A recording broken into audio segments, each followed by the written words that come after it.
Salut à tous, c'est Thibaut. Pour ma part, c'est Van Nickel. Aujourd'hui, on se retrouve pour deux nouvelles vidéos. Tout d'abord, on va commencer par le débrief entre le Racing de Lens et le Co d'Angers. Défaite lensois sur le score de 3 buts à 1. La petite composition d'équipe annoncée par Franquès. Le corps des buts, Grady, Badé, Medina. Les deux latéraux, Edara avec Klos. Les deux milieux de terrain, Doucouré associé à Fofana, en numéro 10, Kakuta et deux attaquants, Kelimendo avec Sotoka. Sur ce match contre Angers, pour moi, c'était. On va parler de ce match quelques minutes et après on fera l'avant-match. Pour moi, ce match était frustrant. Mais parce que Angers, ils étaient, pour eux, la victoire a été largement dominée pour eux. Mais sauf que on n'a pas été bon défensivement et au milieu de terrain parce que il y avait des trous au milieu de terrain, on a trop laissé jouer les Angevins, on a fait beaucoup de pertes de balles et du coup comme au premier but, perte de balles de Fofana qui récupère et qui fait une côte de balle mais perte de balle. Du coup Pereira Lage qui récupère mais une frappe sur ce but angevin, il est magnifique. Je ne vais pas faire le cas numéro, mais le but angevin de Pereira Lage, il est somptueux, il n'y a rien à dire dessus. Ensuite, on revient à un partout avec le but d'égalisation de Kelimendo sur une belle vista de Kakuta qui fait une longue passe dans la course de Kelimendo qui vient couper au second poteau de Paul Bernardoni à mi-partout. Et après, les amis, retour des vestiaires, le match, tout a changé. Tout a changé.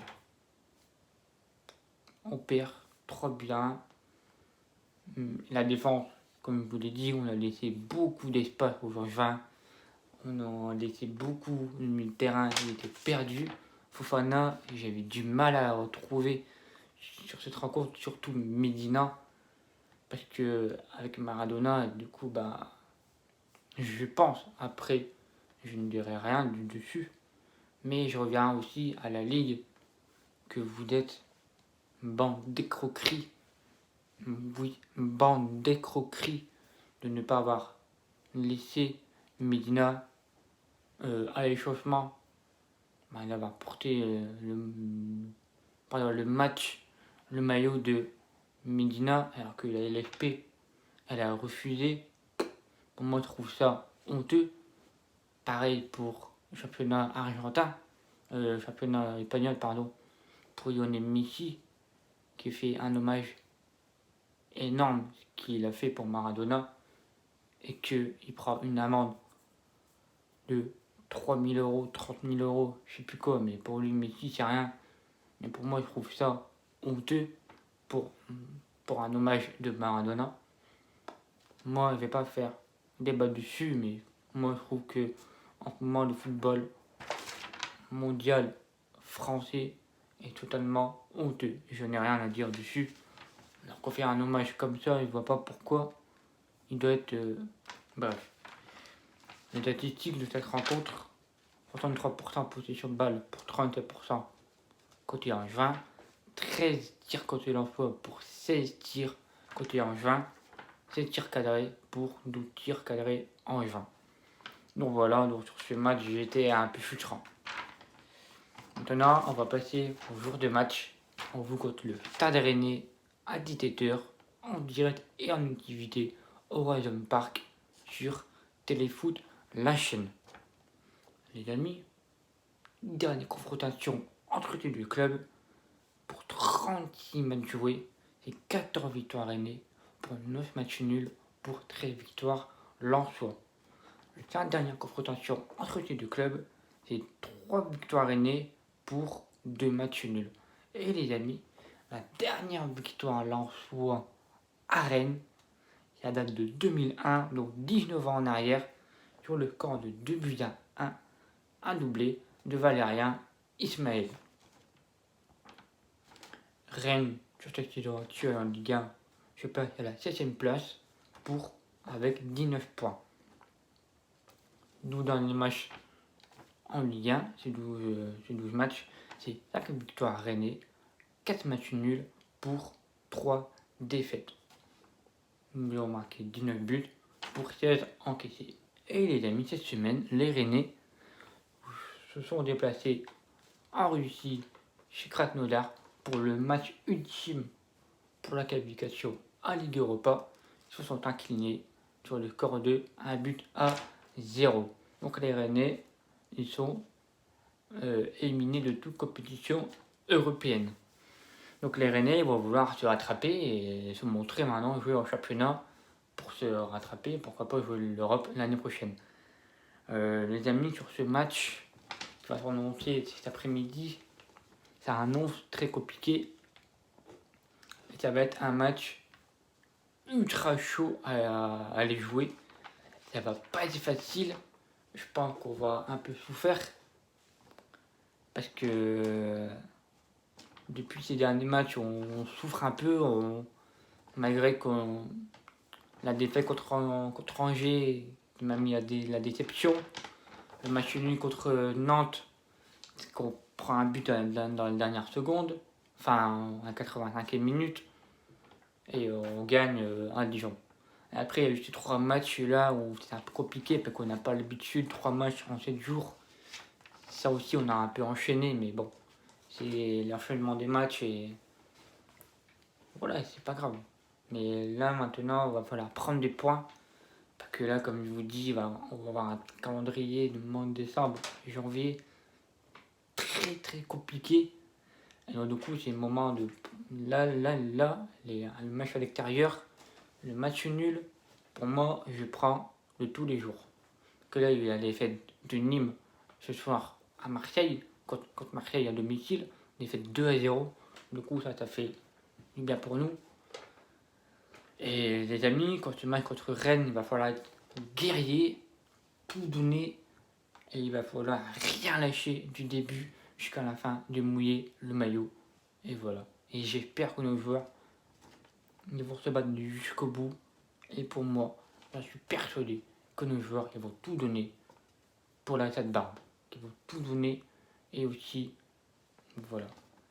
La composition d'équipe, les amis, que j'aimerais bien avoir par Franck S. Lucas dans les buts. Fera sur un 3-5-2 classique. La charnière, je remettrai de base. Et je vois un match de taille patron. Mais de taille patron. Et je vois bien buteur sur cette rencontre qui va nous donner le but de la victoire. Retenez-le bien. C'est Medina. Retenez-le bien sur cette rencontre. Medina sera de taille patron et sera buteur. Je ne sais pas pourquoi, mais je vois bien Medina buteur et nous offrir les 3 points sur un match ultra chaud. Et donc, je sais pas pourquoi. C'est mon ressenti. Vous pouvez avoir votre ressenti, mais pour moi, c'est mon cas. Grady, Bandé, Medina en défense. Plutôt gauche, je mettrais bien pour moi que j'étais qui vient en forme en ce moment. Je mettrais plutôt Edara que s'il est sur le banc parce qu'il a enchaîné beaucoup de matchs. Après, il y a eu la récup. Donc voilà. Je partage vous montrer les deux, mais pour moi, je mettrais plutôt Machado Edara. À droite, je mettrais Jonathan Klaus. Les 2 minutes de terrain, je mettrais le retour du capitaine, le retour de notre milieu de terrain qui charbonne, qui est un guerrier qui va jusqu'au bout, qui lâche rien, milieu de terrain, et pour moi c'est le patron du milieu de terrain, Cahuzac. Avec que j'espère que voir dans ce grand match, dans ce grand rendez-vous, que Seko Fofana va montrer sa qualité, sa puissance, et qui va nous montrer contre le Stade Rennais. Et que j'attends de lui et que j'attends qu'il soit là. En numéro 10, rien n'a changé, Kyle Kakuta. Et à la fin de l'attaque, je mettrai sur le banc Kalimendo. Je mettrai le retour de Kanago associé à Flo Sotoka. Voilà pour mon composition d'équipe. Le quintet, les amis. mon KT à moi que j'ai mis. Klos en 1, Badé en 2, Sotoka en 3, Medina en 4 et Kanago en 5. Et les amis, sur cet après-midi, vous l'avez vu dans les alentours de 7h30, 17h, l'annonce du joueur du mois. Du coup, les 3 joueurs nommés sont Kalimendo, Florian Sotoka et Yael Kakuta. Moi qui pensais que les joueurs du mois nommés pourraient être Kaluyak, Kalimendo et Kakuta, Badé, Kakuta et Kaluyak. Badé, je ne trouve pas où il est Badé. Pour moi, Badé, il devrait être le joueur du mois. Enfin, pour moi, c'est tout le monde l'attendait Badé, sans que c'était chaud possible. Mais pour moi, j'ai pris le match contre Reims, voilà, qui n'a sur rien tout le terrain, qui se donne tout. Pour moi, voilà, Flo Sotoka. Je peux pas. Après, il y a aussi Kalimendo, c'est 2 fois buteur, et aussi Kakuta. Mais pour moi, je mettrais Flo Sotoka parce que c'est déjà choix du cœur. Et puis aussi pour ce match qu'il a fait, qui nous a fait le match nul contre Reims, qui a tout changé, qui a vu partout. Donc voilà, n'hésitez pas en commentaire à donner votre copo, votre quintet et votre prono pour ce match. Pour ce match, les amis, je vois bien Medina en taille patron et nous offrir la victoire sur le score de 1-0. Mais si je vais être honnête, je vois bien le match nul. Le match nul est 0-0 ou 1-1. Mais pour moi, je vois bien Medina tout donner, qui se rattrape du match contre Angers, comme il a fait à Lorient. Voilà. Donc voilà, n'hésitez pas à donner votre copo, votre quintet, votre prono et votre joueur du mois. Qui avez-vous voté? Et les amis, vous avez vu aussi le nouveau maillot de la Stade Barbe. Pour moi, je trouve que le maillot collector, il est beau. Il est bien aux couleurs de la Stade Barbe, vert et noir. Surtout qu'on voit le mineur de fond, le maillot en bas. Pour moi, je trouve qu'il est beau, mais personnellement, j'ai un maillot collector, c'est le chant des corons. Du coup, bah, ça je l'ai, il vient dans mon armoire et pour moi, c'est bien, très bien collector. Du coup, j'espère qu'on va venir avec les 3 points, mais ça va être très très compliqué. Le match nul, je prends, mais je prends de tous les jours, mais ça va être très très compliqué. Donc voilà, les amis, si vous avez aimé, n'hésitez pas à lâcher un petit pouce bleu, n'hésitez pas à vous abonner si ce n'est pas fait, n'hésitez pas à partager sur Twitter, Facebook, Insta, Discord, Snap, tout que vous voulez, ça me ferait énormément plaisir, ça me fait énormément plaisir. N'hésitez pas à commenter, ça me ferait énormément plaisir. Et moi je vous dis à cet après-midi pour le débrief entre Rennes et Racing de Lens. Et comme je vous dis, allez Lens! Ciao, prenez